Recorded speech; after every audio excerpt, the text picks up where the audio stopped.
Obviously, the biggest error that we could make would be to blame Muslims collectively for crimes not committed by Muslims alone. Crimes that the overwhelming majority of Muslims oppose. Crimes that their faith utterly rejects, and that Muslim leaders themselves have the greatest ability to address. America was forged on the working backs and sweat of so many generations of so many people coming from so many different backgrounds. In the end, all of these people knew they were no longer individuals, but becoming a part of America, which meant bringing their skills to the country, and in basic terms, fitting in. The fact many don't seem to appreciate that necessity remains a rough spot for those who believe, right or wrong, that America is being overrun. Let's welcome to MidPoint Islamic scholar, first Muslim to become president of the Interfaith Council of South Florida, Shaikh Shafayat Mohamed joins us here in the studio. Sheikh, thank you so much for being here today. It is a pleasure to meet you. Thank you very much. What is your reaction when you are confronted by people who find out that you're a Muslim and they immediately hate you because of the Islamophobia running in this country?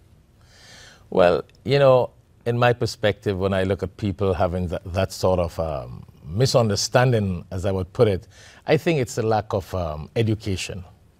And the reason why I say that, it's simply because, you know, we live in this world and it is important that we learn about other people, we understand other people's culture, other people's faith and their background.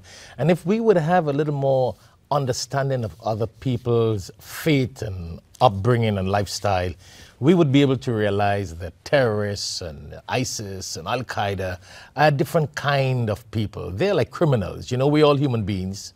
You got a lot of criminals. Does it mean that we should paint all human beings as criminals? So we're able to differentiate that they're bad people and they're good people. What about those people who would say, and you know you've heard this before, but I wanted to get your perspective of it, that because you are Muslim, you would protect the Muslim terrorist. You would look to shield them. That if they came to your mosque, if they came someplace in private, you would basically not release them or turn them over to the authorities because your faith and their faith is so tightly intertwined, you could not do that in good conscience. Well, that's people's opinion, because from an Islamic perspective, from the law of Islam, the Prophet Muhammad, peace be upon him, said, even if his own daughter steals, her hand will be cut off. And I know we're going to get into that cut off law. That's a different perspective. But in those days, you know, they used to apply those laws. But he meant that the punishment will go even for his own daughter. So if a person, whether he be a Muslim or what, commits a crime, it is Islamic that we should be just.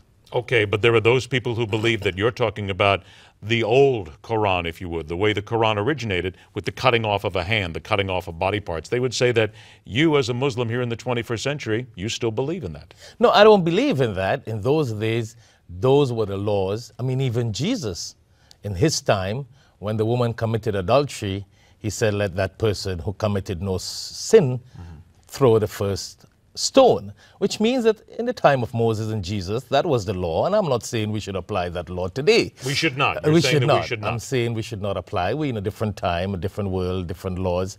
But those people who think that Muslims, and those Muslims who believe that they should hide a Muslim who commits a crime, then they're totally wrong. Because if you live in Saudi Arabia, or you live in a Muslim country, and you're a law officer, and you enforce law in your country, how is it you're going to hide Muslims? The criminals themselves are Muslims. You see what I'm saying? That's a comparison. We're talking about here in America, though. But I think that's part of it. That's part of it, definitely. But this is where the Muslims need to understand that if a Muslim commits a crime, who commits the crime needs to pay the time. Okay, I want you to answer this. And here's a small example of a crime. In Detroit, a Muslim woman has filed a lawsuit.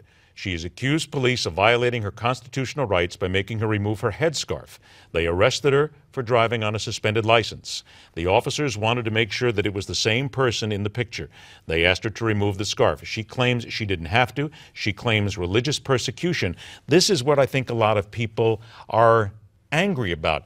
They say that she lives in America, she is here, she should assimilate, she should, if they ask, do it. It's not about religion. It's about following the rule of law. Should she have followed the rule of law then in the United States, simply removed it, and not claimed it was religious persecution? Yes, she's supposed to follow the law of the land and the rules. First and foremost? First and foremost, because you see, if she doesn't want to live here, as we say, she should go back home. If she was born here, well, then she needs to follow the laws, because in Islam, even if you're going to Hajj to perform pilgrimage, you got to give your identification to get a Saudi visa to go to the Saudi Holy Land. Would women be asked to remove their headscarf at that time?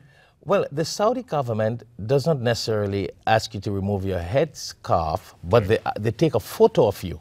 And they do have problems with photographs of women. But when it comes to identification, you have to take a photo. So I'm saying if you live in America and you're asked to take your headscarf off for proper identification, the law, according to Islamic jurisprudence, she was supposed to do that. Isn't that where we really are at? I've only got about a minute and a half left here, but I want to make sure we get to this point. Isn't that what's necessary here? Muslim, Jew, Christian, whatever, assimilate into the society here. People believe that Muslims do not want to assimilate. They want a second set of rules for them, and they don't want that to change. And I do accept the fact that there are some Muslims who have that sort of mental understanding that they should not assimilate.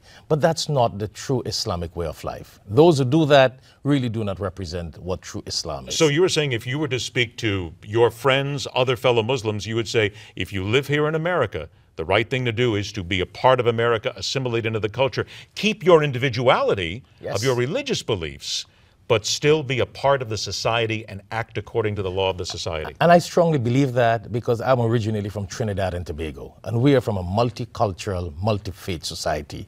And we assimilate, we live together, and I think that Muslims who migrate to the United States of America should learn to assimilate and represent Islam in the true form without that sort of prejudice and that sort of one-track mind thinking as though they're back into the Middle East or the Far East. I've only got about 30 seconds left, but how do you do that? How do you then convince those Muslims who come here to be peaceful and to assimilate into the society, just like you said? Well, sometimes I call on religious Islamic clerics, Muslim clerics. They need to teach their congregations. They need to educate them and show them the light and the bright side of what is true Islam.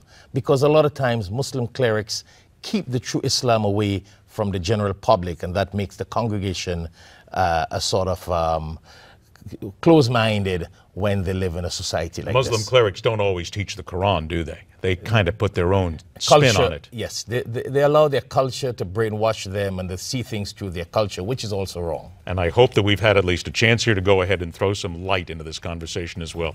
Sheikh, it's a pleasure for you to come by. Thank you so much. We absolutely will do this again. You've brought some different perspective to this conversation. Thank you very much. All right, we will turn to what Wall Street was able to accomplish on a snow day that wasn't, with the newsers talking about yet another fall from the folks at Microsoft. Much more when MidPoint continues.